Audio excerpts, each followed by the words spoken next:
দেখো আমাদের এখানে কিন্তু হরিপুরের মেলা শুরু হয়ে গেছে, আর মানে আজকে উদ্বোধন, তো সেই কারণে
বারোই জানুয়ারি 2025 স্বামীজির 163তম জন্মদিন উপলক্ষে অশোকনগর হরিপুর মাঠে কিন্তু বড় একটা মেলার আয়োজন করা হয়েছিল, যেখানের 12 জানুয়ারি কিন্তু ছিল হচ্ছে উদ্বোধন। তো সেই উদ্বোধন অনুষ্ঠানে কিন্তু দেখো সব স্কুল, তারপরে কলেজ, তারপরে মানে একাডেমি, সব জায়গা থেকেই কিন্তু র্যালি আসছে, আর যেইগুলো তোমাদের সাথে আমি শেয়ার করছি। আর এক একজন এক একভাবে কিন্তু সেজে র্যালি করতে করতে এই মাঠ প্রাঙ্গণে ঢুকছে। মানে অসম্ভব সুন্দর কিন্তু মানে এই মুহূর্তটা ছিল, যেই মুহূর্তটার সাক্ষী আমরা সামনাসামনি ছিলাম। আর আমার ভিডিওর মাধ্যমে কিন্তু তোমরা একটু দেখে নাও। আর দেখতে পাচ্ছ সব স্কুল, মানে কলেজ, ছাত্রছাত্রী, তাদের গার্জিয়ানরা সবাই কিন্তু এখানে মোটামুটি ছিল। মানে এই র্যালিটা কিন্তু অনেকটা সময় ধরে হয়েছে। কিছু কিছু জায়গাটা আমি তোমাদেরকে কেটে দেখাচ্ছি, পুরোটা মানে দিলে অনেকটা বড় হয়ে যাবে ভিডিওটা, তো সেই কারণে অসম্ভব সুন্দর কিন্তু এই জিনিসটা ছিল।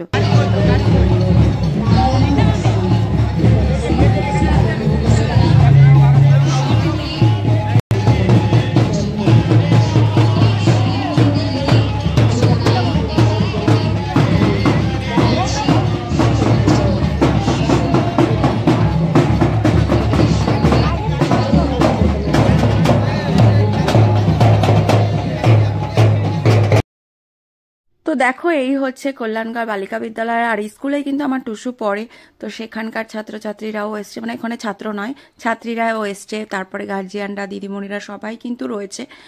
আর এত সুন্দরভাবে কিন্তু সবাই মানে র্যালি করতে করতে এসছে, দারুণ কিন্তু লেগেছে। তো আমাদের অশোকনগরে মোটামুটি সব স্কুলই কিন্তু এখানে র্যালি করতে করতে এসছে। তো এই যে আমাদের এই প্রোগ্রামটা কিন্তু হয় এটা 3 নম্বর স্টেডিয়ামের ওখানে, কিন্তু এবছর কিন্তু হরিপুর মাঠে হলো। দারুণ কিন্তু লাগছিল। আর এইদিকে দেখো বাচ্চাগুলো সব ফুটবল খেলতে খেলতে এই মাঠ প্রাঙ্গণে ঢুকছিল। অসম্ভব সুন্দর কিন্তু দৃশ্য ছিল। আর মানে আমরা এই অশোকনগরবাসী প্রত্যেকটা টাইমে কিছু না কিছু আনন্দ মেতেই থাকি। তো বাঙালি মানেই তো 12 মাসে 13 পার্বণ। তো সব কিছু নিয়ে কিন্তু সবাই মিলে কিন্তু আমরা একসাথে মজা করি।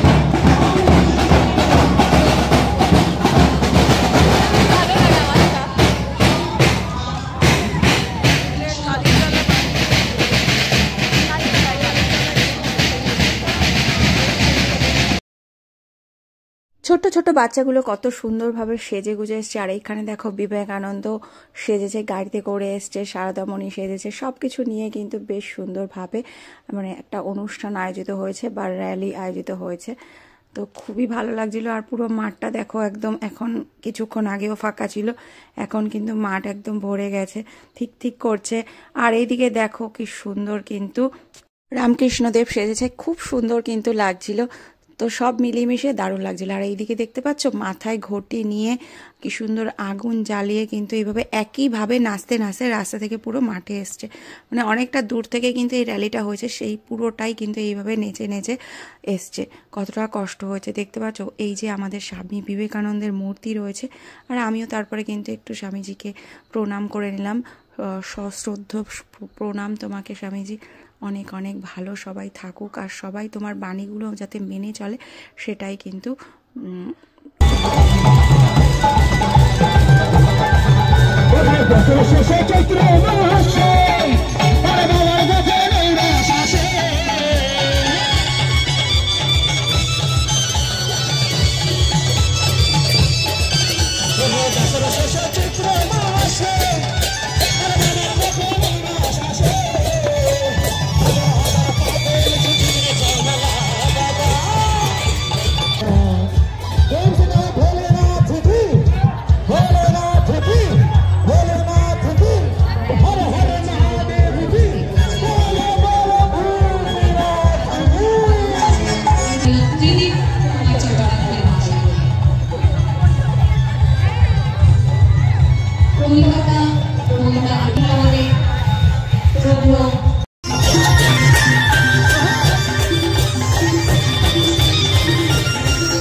তিনি অনেকক্ষণ ধরে গোটা বই বুক ফেয়ার মিলে সারা বিশ্বে যেন এই শান্তি ছড়িয়ে পড়ে, বরিশধারার মাঝে শান্তির বাড়ি, এর অপেক্ষায় আমরা কিন্তু সবাই রইলাম। এই শান্তির প্রতীক অশোকনগর উৎসবের এই মঞ্চ থেকে উড়িয়ে দিচ্ছেন মাননীয় ত্রিদীপ কুমার চট্টোপাধ্যায়, মাননীয় শোভনদেব চট্টোপাধ্যায় এবং অবশ্যই আমাদের অভিভাবক মাননীয় নারায়ণ গোস্বামী মহাশয় তো রয়েছেন। এই যে আমরা শান্তির প্রতীক পায়রা ওড়ালাম, আমরা গর্বের সঙ্গে জানাচ্ছি মাননীয় মন্ত্রী সিদ্দিকুল্লাহ চৌধুরী মহাশয় এই মুহূর্তে উপস্থিত হয়েছেন আমাদের। তো দেখো মেলার মাঠে কিন্তু আমরা এখনো রয়েছি, একদিকে কিন্তু সব উদ্বোধন হয়েও গেছে। এবার ভাবলাম চলো কিছু খাওয়া দাওয়া যাক। তারপরে কিন্তু আমরা খেয়ে নিচ্ছি একটু ঘুগনি। আর বেশি এখানে যেহেতু আজকে দোকান বসেনি, তাই ভাবলাম চলো একটু গরম গরম ঘুগনি খেয়ে নিই। মেলার মাঠে এসেছি, সেখানে কিছু খাবো না, তার জন্য কিন্তু একটু ঘুগনি খেয়ে নিলাম সবাই মিলে। তারপরে কিন্তু টুসু আর কাকি নিয়ে নিল আইসক্রিম। সবাই কিন্তু আইসক্রিম খাওয়ানোর কথা, মানে বাবা এই আইসক্রিমটা খাইয়েছে, তো ওরা কেউ খেলো না আর আমিও আইসক্রিম খেলাম না। তারপরে কিন্তু এই আইসক্রিমের পাশেই কিন্তু বসেছিল কফি দোকান, সেখান থেকে কিন্তু নিয়ে নিলাম কফি। আর এই যে ভাঁড়ে কফি খাওয়াটা মানে ভীষণ ভালো লাগে, তো বাবাও নিয়ে নিয়েছে আর আমি নিয়েছি, দুজন নিয়েছি কফি। তো কফির এখানে যে ভাঁড়ে যে কফি রয়েছে তার দাম ছিল হচ্ছে 20 টাকা করে। ওখান থেকে কফি খাওয়ার পরে তারপরে খেয়ে নিলাম হচ্ছে চিংড়ি পকোড়া আর চিকেন পকোড়া। এটাও কিন্তু প্লেট নিয়েছিল হচ্ছে 50 টাকা করে। এটা মোটামুটি টেস্ট ছিল, অতটা টেস্টও ছিল না, তো মোটামুটি খাওয়ার মতোই ছিল। তো যেহেতু মেলায় এসছি কিছু না খেলে বেশ ভালো লাগে না, তো সবাই গল্প করতে করতে মানে টাইম পাস করলাম। আর মেলা মানে পয়সা খরচ, টাইম পাস, আনন্দ সব কিছু মিলিয়ে মিশিয়ে কিন্তু বেশ মজাতে এই দিনটা আজকে কাটালাম। তো সবাই মিলেই কিন্তু আমি, বোন আর কাকি তিনজনে মিলে কিন্তু এই মানে চিকেন পকোড়া, চিংড়ি পকোড়া খেলাম। আর এইদিকে আমার টুসু আর হচ্ছে আমার ছোট বোন, ওরা কিন্তু খেয়েছে পেস্ট্রি। আর ও খেয়েছে হচ্ছে, টুসু খেয়েছে চকলেট ফ্লেভারের, আর বোন খেয়েছে হচ্ছে ভ্যানিলা ফ্লেভার। ওদের নাকি এই কেকগুলো এত ভালো লাগে, তো ওরা এইগুলোই খেয়েছে, ওরা আর পকোড়া টকোড়া খায়নি। তো মোটামুটি বেশ ভালোভাবে আজকে দিনটা কাটলো। তারপরে এদিকে প্রোগ্রাম চলছিল,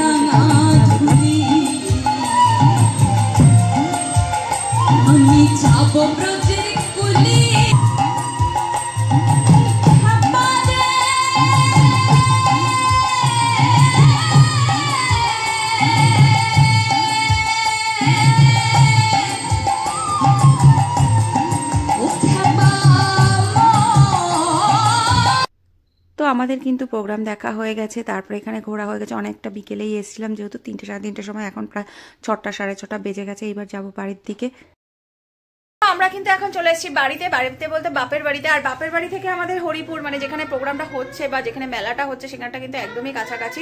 তো সেই কারণে কিন্তু এই যে গান শোনাও যাচ্ছে পেছনে, আর আমার এই যে বদমাইশটা রয়েছে, কি দাও তো এই যে আমরা কিন্তু এখন এখানে বসছি, মার কাছে বলবো মা আমাকে একটু চা করে দাও, মা একটু চা করে দেবে, চা খাবো, তারপরে চলে যাবো বাড়িতে। এই যে আমার টুসু, বাড়িতে যাবো। আর ঠান্ডাটা মানে ঠান্ডা প্রচুর পড়ছে বাড়িতে নয়, বাইরে ঠান্ডা প্রচুর। ঘরটা একটু তাও ঠান্ডাটা কম লাগছে, বাইরে অসম্ভব ঠান্ডা। আর যেহেতু আমি এখন স্কুটি নিয়ে যাব, তো ঠান্ডাটা বেশি লাগবে, তাই বেশি রাত করবো না। আবার কালকে যেহেতু আসবো, মানে যেহেতু বাপের বাড়ির সামনে, আর এমনিও আমার শ্বশুর বাড়ি থেকেও খুব একটা দূরে নয়, তো সেই কারণে কিন্তু প্রত্যেক দিনই মোটামুটি ইচ্ছে আছে আসার। বাণীপুরে মেলা হয়েছিল, সেখানে অতটা যেতে পারিনি, একদিনই জাস্ট গেছিলাম। ওখানে যেহেতু অনেকটা দূর, ভাড়া সব কিছু মিলিয়ে মিশিয়ে, তো এখানটা যেহেতু আমার কোনো ভাড়ার ব্যাপার নেই, জাস্ট ঘুরবো, যদি খাই তো খাইলাম, কিছু কেনার হলে কিনলাম। হ্যাঁ, আমার বাবা তো আছে, যে আমার বাবা বসে বসে বলছে বাবা তো আছে, বাবাই সব দেবে। হ্যাঁ, আবার কি, বাবা থাকলে আমার মেয়ের কি খরচা আছে নাকি? বাবা আছে যখন, তাহলে মেয়ের খরচা হয়, তোমরাই বলো বন্ধুরা। হ্যাঁ, দেবে একদম, বাবাকে নিয়ে চলে যাব। তো অনেক কিছু কিন্তু খাওয়া দাওয়া মোটামুটি করলাম, সেগুলো তোমাদের সাথে অবশ্যই শেয়ার করলাম দেখলেই। আর এখন একটু মার হাতে একটু চা খাবো, খেয়ে বাড়িতে যাব, তারপরে কালকে আবার আসবো। আমি এখন কিছু খাবো না। চলো, আমার ব্লগটা তোমাদের কেমন লাগলো অবশ্যই কমেন্টে জানিও। ভালো লাগলে একটা লাইক করো, কমেন্ট করো, শেয়ার করো। আর ফিরে আসছি আবার আর একটা নতুন ব্লগ নিয়ে। আর আমার মা দেখো দিন দিন